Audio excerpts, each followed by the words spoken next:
Alô, amigos do Descomplica! Prontos aí para começar mais, digamos que uma frente da biologia? Porque, afinal de contas, a biologia ela pode ser subdividida em várias partes: bioquímica, citologia, fisiologia, ecologia, genética. E hoje a gente começa com uma delas, que é a histologia animal. Vamos por partes. Histologia é o estudo dos tecidos. E se eu falo histologia animal, é porque aqui a gente vai abordar quais são os principais tecidos que estão presentes nos animais.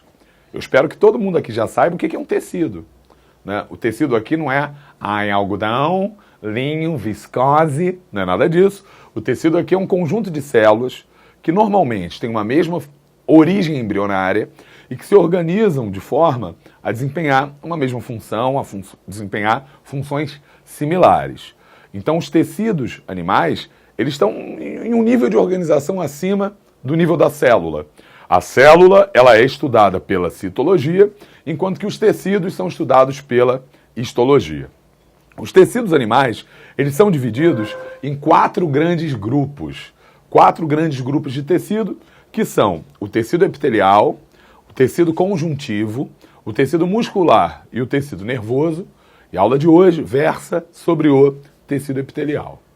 Quando a gente pensa em tecido epitelial, quando a gente pensa em epitélio, eu tenho certeza que você pensa imediatamente em pele.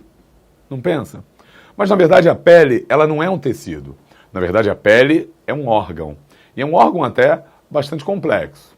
Mas, na superfície desse órgão, a gente tem sim um revestimento de tecido epitelial, que é a epiderme. Guarda a epiderme na sua mente. Porque se você pensar na epiderme que reveste o nosso corpo, você consegue enxergar quais são as principais características desse tecido, quais são as principais características do tecido epitelial. Vamos listá-las? Olha só. Aqui no meu tecido epitelial, aqui na minha epiderme, a taxa de multiplicação celular, a taxa mitótica, ela é alta ou ela é baixa?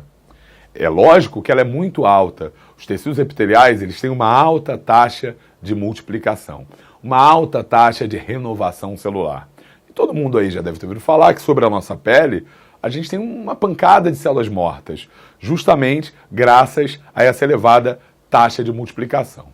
Uma outra máxima que é importante em biologia é que, normalmente, células que são pouco diferenciadas, elas se multiplicam mais. E células que são muito diferenciadas, elas se multiplicam pouco. Por exemplo, neurônios, músculos, são muito diferenciados. Por isso que a sua taxa mitótica, a sua taxa de divisão celular, ela é quase nula. Já o tecido epitelial, como ele tem uma alta taxa de divisão, ele tem células que são células pouco diferenciadas comparativamente com os demais tecidos, com o conjuntivo, com o muscular e com o nervoso. Além dessas duas características, pensa bem. Aqui na minha epiderme, as células têm que estar muito juntas ou muito separadas? É lógico que elas têm que estar muito juntas, muito justapostas, com uma pequena quantidade de substância entre elas, uma pequena quantidade de substância intercelular. Porque, afinal de contas, uma função primordial da nossa pele é evitar a entrada de corpos estranhos. E se as células estivessem muito separadas, seria muito mais fácil para um vírus, para uma bactéria, penetrar no nosso organismo. Da mesma forma, seria muito fácil a gente perder substâncias úteis. Por exemplo, a perda d'água acabaria sendo uma perda d'água excessiva se as células fossem afastadas demais. Além dessas características, uma outra fundamental, você tem que saber, você tem que guardar, é que o tecido epitelial é um dos poucos tecidos do nosso corpo que não possui vasos sanguíneos. O tecido epitelial não tem sangue, galera. Tá ligado aquela brincadeirinha que toda criança faz? Alô, crianças, o Ministério da Saúde adverte, não façam isso em casa, isso é para ser feito exclusivamente por um profissional. Pegar um alfinetezinho, um grampinho, enfiar aqui do lado da cutícula, então enfiar aqui no dedo e deixar o alfinete pendurado, assim, você já fez isso? Eu já fiz, sou meio retardado. Aí deixa aquele alfinetezinho assim pendurado. Quando você deixa pendurar, você... eu não tenho sangue, eu não tenho sangue, eu não tenho sangue. Na verdade, gente, isso é por quê? É porque quando você faz isso na parte superior da sua pele, você faz isso só na epiderme.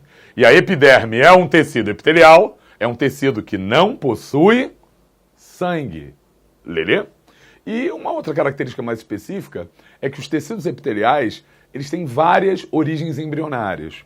Existem tecidos epiteliais que vêm do ectoderma do embrião, tecidos epiteliais que vêm do mesoderma do embrião e outros que vêm do endoderma do embrião. Ou seja, o tecido epitelial, ele não tem uma origem única.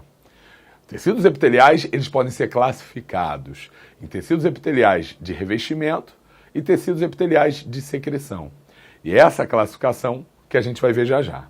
Então, resumindo esse primeiro vídeo, as principais características do tecido epitelial são alta taxa mitótica, pouca substância intercelular. Além disso, as células elas são pouco diferenciadas quando comparadas aos outros tecidos. A ausência de vasos sanguíneos é extremamente importante. E, por fim, as diversas origens embrionárias. Vamos ver como é que se dá, então, a classificação do tecido epitelial.